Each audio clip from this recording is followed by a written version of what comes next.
প্রিয় দর্শক, ওই ধানমন্ডির ৩২ নম্বর ৫ ফেব্রুয়ারি রাতে গুড়িয়ে দেয়া হয়েছে, আপনারা সবাই দেখেছেন, বিশ্ববাসী দেখেছে। এবং তো এই বিষয়টা নিয়ে কাশেম চাচার সাথে কথা বললাম। কাশেম চাচারা জিজ্ঞেস করলাম, চাচা ৩২ ভাঙা হয়েছে, তুমি শুনছো নাকি? চাচা বলল যে আমি খুব ভালোভাবে শুনছি, দেখেছি, ভিডিওগুলো দেখেছি, কারা কে কী বলেছে সব কিছু দেখেছি। চাচারা বললাম তাহলে তো ভালো হইলো চাচা, আচ্ছা ভাঙলো কেন এটা বলো তো। চাচা তখন কইল, ভাতিজা ওই যে ৭১ সালের মুক্তিযুদ্ধের পর থেকে এটা ধারাবাহিকভাবে চেষ্টা করা হয়েছিল ভাঙার জন্য, কিন্তু পারে নাই। কিন্তু ৫ তারিখ রাতে তারা সফল হয়েছে এবং ভেঙে গুড়িয়ে দিয়েছে। আমি চাচারে বললাম, এতে কার কী লাভ হলো? চাচা বললো, তুই ভিডিও দেখোস না, তুই শুনোস না, তুই চোখ কান খোলা রাখতে পারিস না, দেখিস না? সবাই বলছে, অনেকেই বলছে ওখানে নাচানাচি করছে, গান করছে, ডিজে পার্টি হয়েছে, তাও নাকি হিন্দি গান চালাইছে, তোরা বুঝিস নেই? দিল্লি না ঢাকা, দিল্লি না ঢাকা, কিন্তু ওই ঢাকা ঢাকা বলে তারা ওই হিন্দি গানের সাথে নাচানাচি করেছে। আচ্ছা, আমি বললাম, চাচা আমার এগুলো খেয়াল নেই, আসলে আমিও তো ভিডিও টিডিও দেখতে পারি না এখন আর, চোখে চশমা লাগে। চাচা বললো, আরেকটা জিনিস খেয়াল করবি, ওই যে ইট যারা ভাঙছে তারা, তাদের বক্তব্য তুই শুনিস নেই? আমি বললাম, না চাচা শুনি নেই।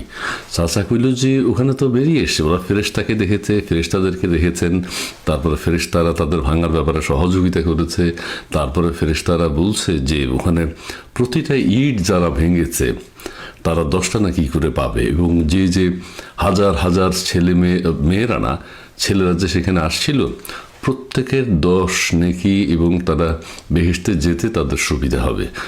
আমি তো বললাম, চাচা তাহলে তো আমি মিস করে ফেলাইলাম, এবং অনেকে মিস করছে, যারা মিস করছে তারা তো আফসোস করবো।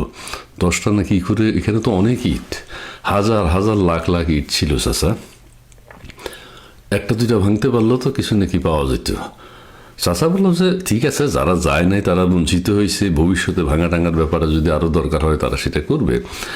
তারপর আমি জিজ্ঞেস করলাম, চাচা আর কি কি সুবিধা কারা পাইছে? চাচা বললো যে ভাতিজা একটা কথা কই, ওই যে ওখানে অনেকে কিন্তু আবার খিচুড়ি খাইছে, প্রত্যেকের রেজিকে একটা এক প্লেট খিচুড়ি ছিল, সেটা তারা পাইছে।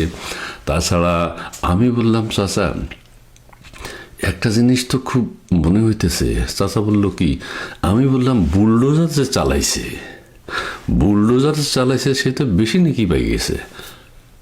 চাচা বললো যে হ্যাঁ, বুলডোজার যে চালাইছে তার তো নাকি বেশি, কারণ সে একসাথে অনেকগুলো ইট ভাঙছে। বুলডোজার যে চালাইছে, আর এই যে লাখ লাখ বা হাজার হাজার বা লাখ লাখ যে ছেলেরা আসছিল, ওদের চেয়ে বুলডোজারওয়ালা আগে বেহেশতে যাইবে, কারণ তার নাকি বেশি, সেই বেশি ইট ভাঙছে। আমি তো কইলাম, আরে বুলডোজার চালাইতে পারলো তো হইল। চাচারে বললাম, চাচা ওই যে ফেরেশতারা যে এখানে আসছিল তারা কোত্থেকে অনুমতি নিয়ে আসছে? চাচা বললো যে তারা ফ্রান্স থেকে অনুমতি নিয়ে সরাসরি ৩২ নম্বরে চলে এসছে। ৩২ নম্বরে আইসা যারা ওই ৩২ ভাঙা শুরু করছে, এই জন্য আইনশৃঙ্খলা বাহিনী কেউ কাছে আসতে পারে নাই, ছেলেরা সেখানে ঢুকে পড়ছে। আইনশৃঙ্খলা বাহিনীকে ফেরেশতারা দূরে ঠেলে রাখছিল, ছেলেরা যারা ভাঙতে গেছিল তাদেরকে ফেরেশতারা আগাইয়া দিছে, এবং তাদেরকে কানে কানে প্রত্যেককে বলে দিছে, তোরা 10টা নাকি করে পাবি প্রতিটা ইট ভাঙতে পারলে। সেই জন্য তারা জোরসে হাতুড়ি শাবল চালিয়েছে। তবে মাঝখান দিয়ে ওই বুলডোজারওয়ালা ওদের আগে জান্নাতে চলে যাবে, কারণ সে বেশি নাকি পেয়ে গেছে, সে বেশি ইট ভাঙছে। আচ্ছা, আমি বললাম, চাচা এটা যদি ওই ছেলেরা জানতো তাহলে তো তারা সবাই বুলডোজার চালাইতো, বুলডোজার নিয়ে আসতো। তারা বলে হ্যাঁ, আগে জানলে তারা সবাই বুলডোজার নিয়ে আসতো ওখানে।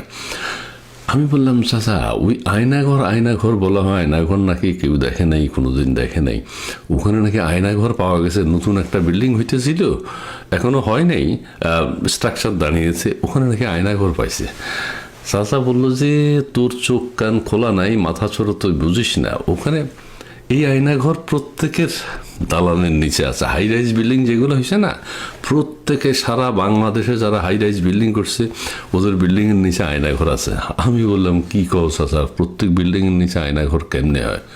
চাচা কইল যে ওই যে ময়লার টাঙ্কি বানায় না বিল্ডিংয়ের নিচে, একদম নিচে ময়লার টাঙ্কি বানায় প্রত্যেকে, আর হচ্ছে ওই যে পানির টাঙ্কি বানায় নিচে অনেক নিচে, এইটারে সবাই ভাবছে আয়নাঘর, এবং হাজার হাজার ছেলে মেয়েরা আইনশৃঙ্খলার বাহিনী ওখানে যাইয়া আয়নাঘর দেখেছে।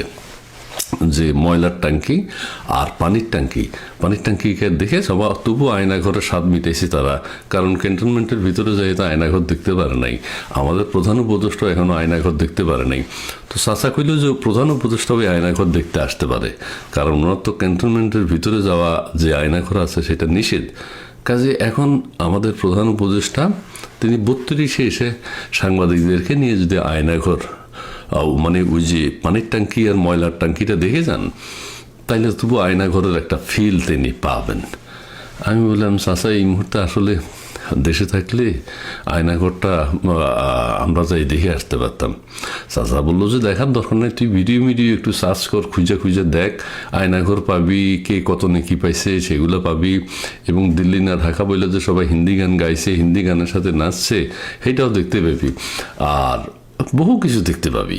আমি বললাম চাচা ঠিক আছে, আমি খুঁজে এগুলো দেখবো, তুমি ভালো থাকো। আর যে চাচার আর একটা কথা লাস্টে জিজ্ঞেস করলাম, চাচা সারা দেশে যার এত কিছু ভাঙা হইল এটাতে কেউ কোনো সোয়াব বা নেকি পাইব কিনা? চাচা বলল যে ওখানে ফেরেশতারা যায়নি, কারণ ফেরেশতারা ওই যে বঙ্গবন্ধু না কি যেন বলে, শেখ মুজিব বঙ্গবন্ধু 32 নম্বর ওই বাড়িতেই ফেরেশতারা বেশি আনন্দ পাইছে, এবং ওই বাড়ি ভাঙার জন্য ফেরেশতারা ওই ছেলেদেরকে বেশি উৎসাহ দিছে। আমি বললাম চাচা ঠিক আছে, তোমার সাথে পরে আবার কথা হইবে, তুমি ভালো থাকো, সুন্দর থাকো। আর আমি তারপরেও কথা শেষ হয় না, চাচার আবার জিজ্ঞেস করলাম চাচা সেনাবাহিনী ওখানে আসতে চাইছিল, সেনাবাহিনী নাকি?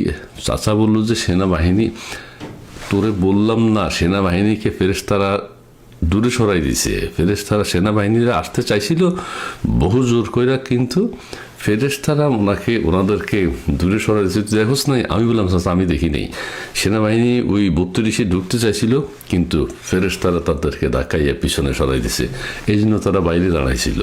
আমি বললাম ঠিক আছে, যাক, সেনাবাহিনীর চেয়ে শক্তিশালী ফেরেশতারা, এটি তো স্বাভাবিক, সেনাবাহিনী ঢুকবে কীভাবে, পুলিশ তো দূরের কথা। চাচা বললো তোর সাথে আর বেশি কথা বলার দরকার নেই, তুই ভিডিও একটু দেখ।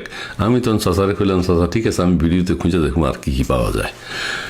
যাই হোক, চাচারা বিদায় দিলাম। তবে অনেকেই কিন্তু এই নেকি থেকে বঞ্চিত হয়েছেন, যারা 32-এ যান নাই। এটা কিন্তু আপনাদের আফসোসের বিষয়।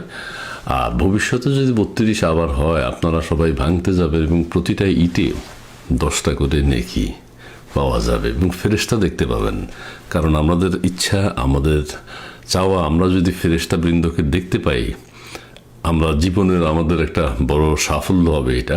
তবে 32-এ যারা গেছেন কেউ ফেরেশতা দেখে ফেলেছেন, যারা যাননি তারা সেটা থেকে বঞ্চিত হলেন।